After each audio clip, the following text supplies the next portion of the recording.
से रवाना होने को तैयार।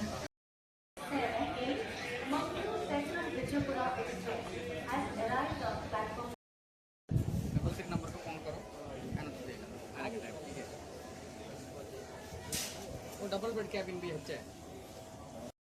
এই হলো ম্যাঙ্গালুরু জাংশন রেলওয়ে স্টেশন। আশেপাশে কোনো হোটেল নেই, এই একটাই হোটেল জাংশন।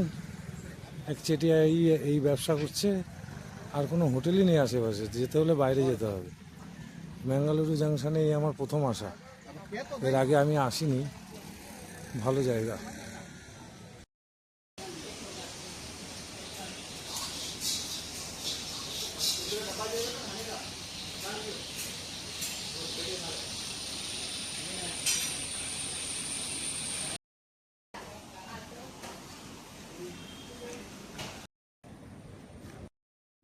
ছটা বাজে, আমার দেখানোর উদ্দেশ্য এটাই। কে বলবে এখন 6টা বাজে? সূর্য এখনো তেজ, কত উপরে রয়েছে এখনো সূর্য। গরমে যাওয়া যাচ্ছে না হেঁটে। এই 1 নম্বর প্ল্যাটফর্ম থেকে লিফটে করে এলাম স্লিপিং ডিলাক্স। ট্রেন অ্যাপসে 2 নম্বরে দেখাচ্ছে, কিন্তু বললো এই 2 নম্বর থেকে নাকি ট্রেনটা ওদিকে চলে যাবে, গিয়ে নাকি তারপরে আবার 3 নম্বর প্ল্যাটফর্মে ট্রেনটা দেবে, তারপরে যাবে।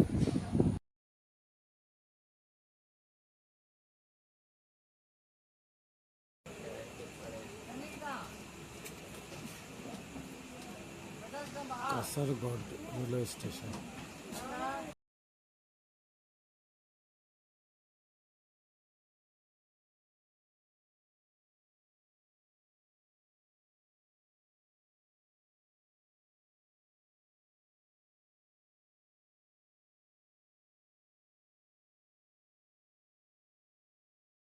Train number 1635 Mangalapuram Junction, Kochiveli Antyodaya Express has arrived on platform number 2. यात्रीगण कृपया ध्यान दें, गाड़ी संख्या 1636 Mangalapuram junction Kochuveli Antyodaya express platform क्रमांक 2 पर आ चुकी है।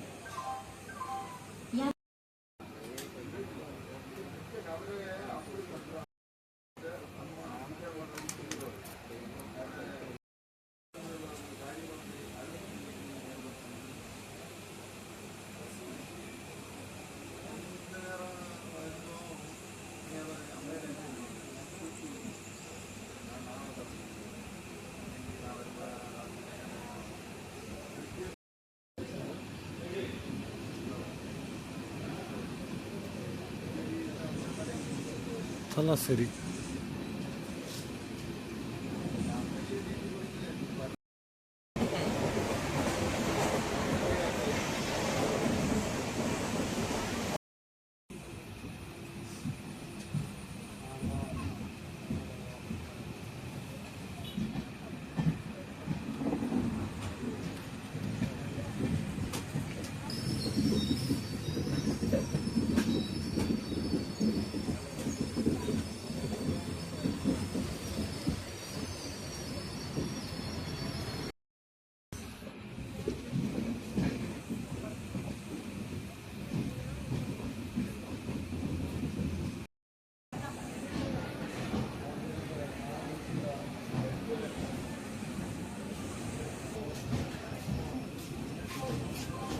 യാത്രക്കാരുടെ ശ്രദ്ധയ്ക്ക് ട്രെയിൻ നമ്പർ 1635 ഒന്നാമത്തെ പ്ലാറ്റ്ഫോമിലേക്ക് എത്തിച്ചേർന്നിരിക്കുന്നു.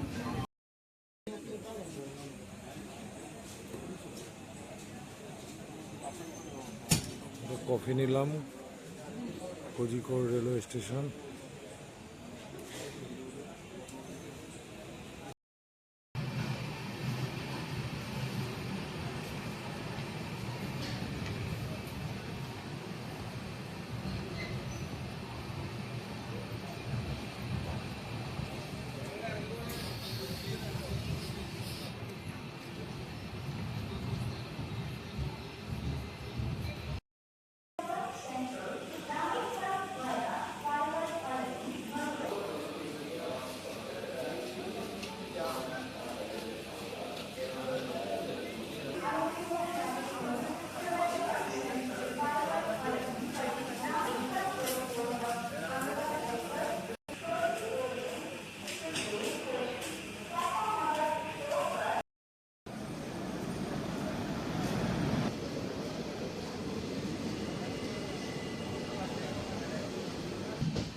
নেমে গেছি এলএফপিতে। ওইখানেই রুম, স্টেশনের ওপরেই। মনে হচ্ছে ওখানেই থাকতে হবে, আর কোনো এখানে অপশান দেখতে পাচ্ছি না রুম বা হোটেলের।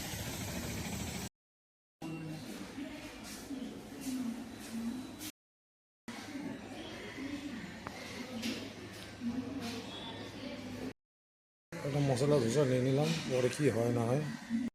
সারা রাত ঘুমায়নি, একটুখানি ভুল হয়ে গেল। স্টেশনে এসি ওয়েটিং হলে 1 ঘন্টা ভেতরে ঢুকে যদি ঘুম পেয়ে যেত ঘুমিয়ে পড়তাম, 2 ঘন্টা ঘুমালে সময় হতো। কিন্তু কি মনে হলো যে ঘুমাই তো, আজকে এসছি একটু সকাল সকাল চলে যায়।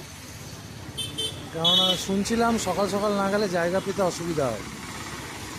এই একটু এগিয়ে গিয়ে ডান দিকে হলো কেএসআরটিসি বাস স্ট্যান্ড, ওখান থেকেই সব কিছু শুরু হয়। সকাল 8টা বাজেনি, দেখেই পরিবেশ মনে হচ্ছে। এই রাস্তায় এই নিয়ে আমার 4বার হয়ে গেল এলএফপিতে।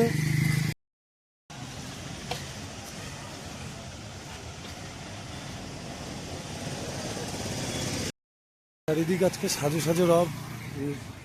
লক্ষ্য একটাই, নেহেরু বোট রেস ট্রফি। এই হলো KSRTC bus stand, lake palace jetty. ওই পুলিশ অফিসারটার সাথে কথা হলো, উনি বললাম যে আপনি কোনটা সাজেস্ট করতেন। বললো 1500 টাকার টিকিটটা যদি কাটো তাহলে সেটাই ভালো হবে।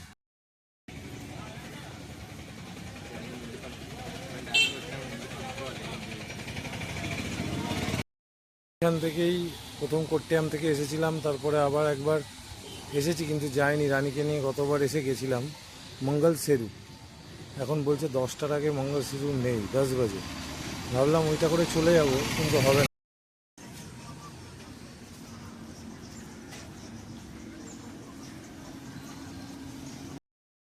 এইখানে এসছি 4বার, কিন্তু এই ব্রিজে উঠলাম এই প্রথম।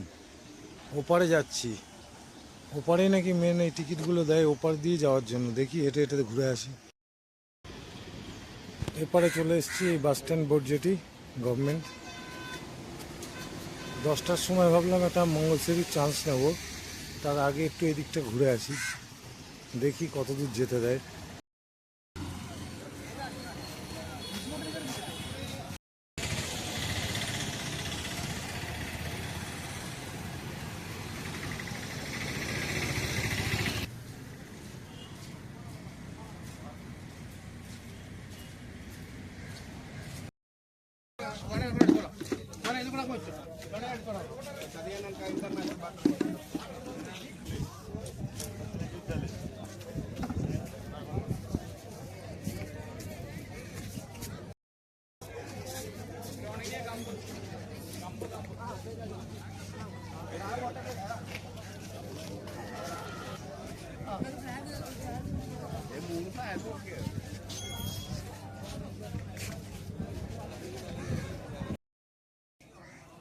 আমি হাঁটতে হাঁটতে অনেকটা চলে এসেছি।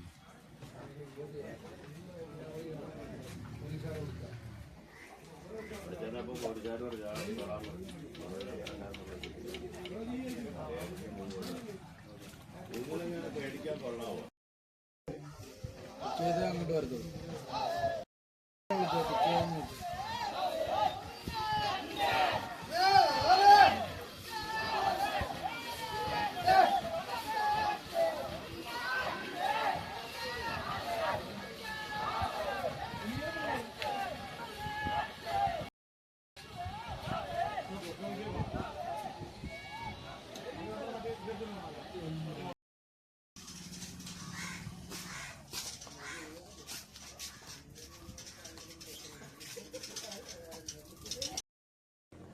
ভাবছি ওদিকে যাবো কি না, এরকমভাবে সিঁড়ি দিয়ে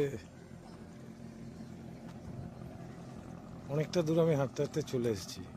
টিকিট ফিকিট কিছু তো কাটিনি, দেখলাম পরে কোথা দিয়ে ঢুকতে দেবে না দেবে, চলে তো আসি, টাইম আছে হাতে।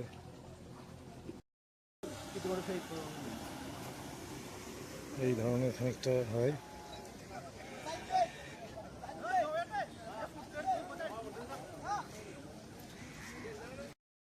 এই সম্ভবত স্টার্টিং পয়েন্ট, এখান থেকে স্টার্টিং হবে। ওই দিকের বাড়িগুলোর কোনো কমিউনিকেশনের জন্য সাইকেল বা বাইক এগুলো লাগে না, ওদের নৌকা লাগে।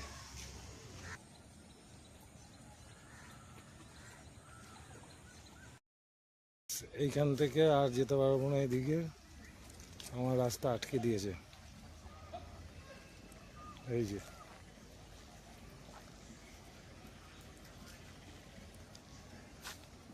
এই বাড়িটা অন্য একটা আইল্যান্ডের মধ্যে চলে যাচ্ছে। ওখানে আর যাওয়ার ইচ্ছা থাকলে উপায় নেই, ভেবেছিলাম ওখানে যাবো, ওই ব্রিজ দিয়ে ওপারে যাব, কিন্তু দূর থেকে তো বোঝা যাচ্ছিল না, এখন বুঝতে পারছি। এখান থেকে মনে হয় প্রবাবলি স্টার্টিং হবে এখান থেকেই।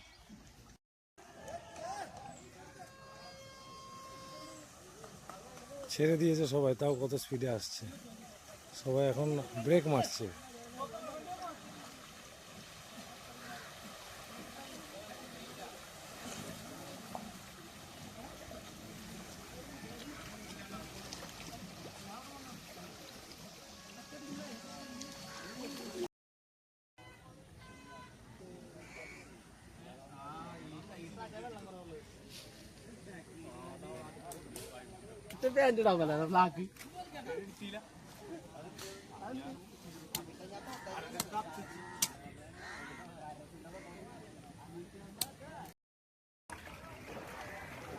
সবার প্র্যাকটিস চলছে, প্র্যাকটিস করছে সবাই। এখান থেকেই স্টার্টিং পয়েন্ট, এখান থেকেই সবাই স্টার্ট করবে। স্টার্ট করে এই যে এইদিকে হলো ফিনিশিং পয়েন্ট, এইদিকে আমি ওই দিক দিয়েই এসেছি, অনেক হাঁটতে হাঁটতে অনেক দূরেই চলে এসেছি।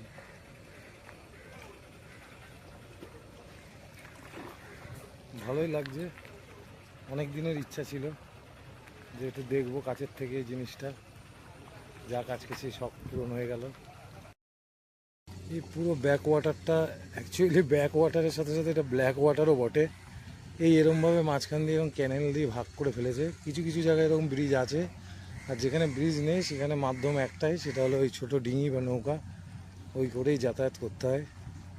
জল দেখতে এরকম মনে হচ্ছে এ প্রায় 70-80 ফুট নিচু, কম করে 70 থেকে 80 ফুট জল এখানেই আছে, কম না অনেক।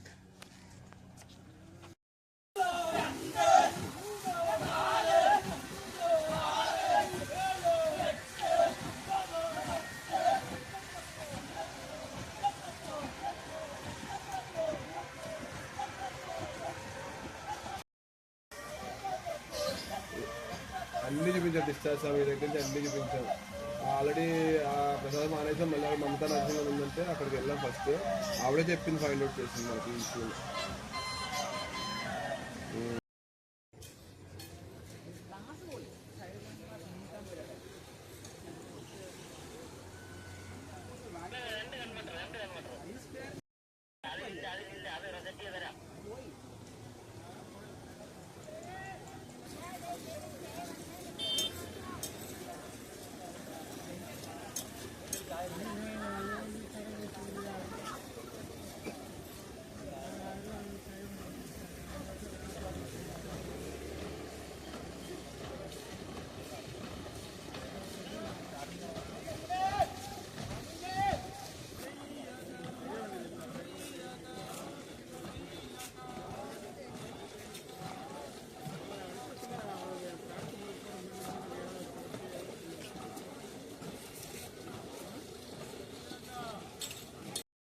പടിഞ്ഞാറേ പൂപ്പാടം അഴകിൻ പാൽക്കടലായി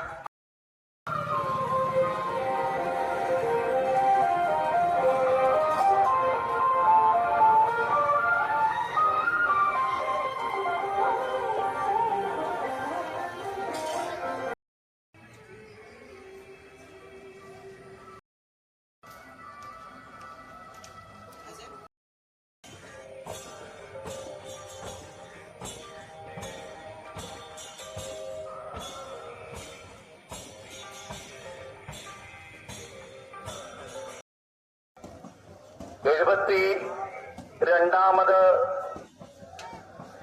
ചരിത്ര പ്രസിദ്ധമായ നെഹ്റു ട്രോഫി ജലമേള ഇന്നിവിടെ ആരംഭിക്കുകയാണ് എന്ന് അത്യധികം സന്തോഷത്തോടെ അറിയിക്കട്ടെ.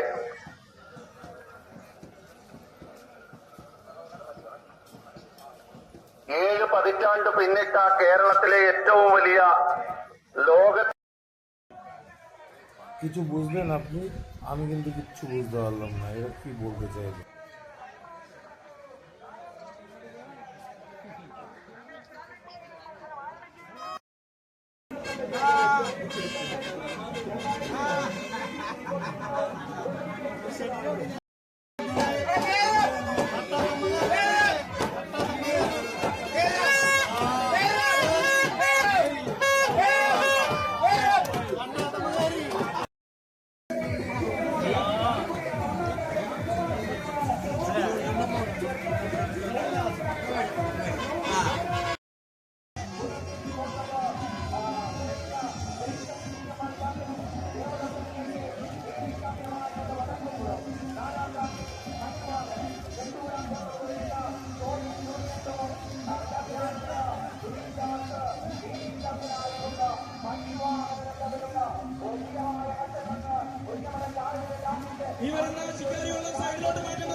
এরকমই ব্যাকওয়াটার থেকে এরকম ক্যানেলগুলো ঢুকে গেছে।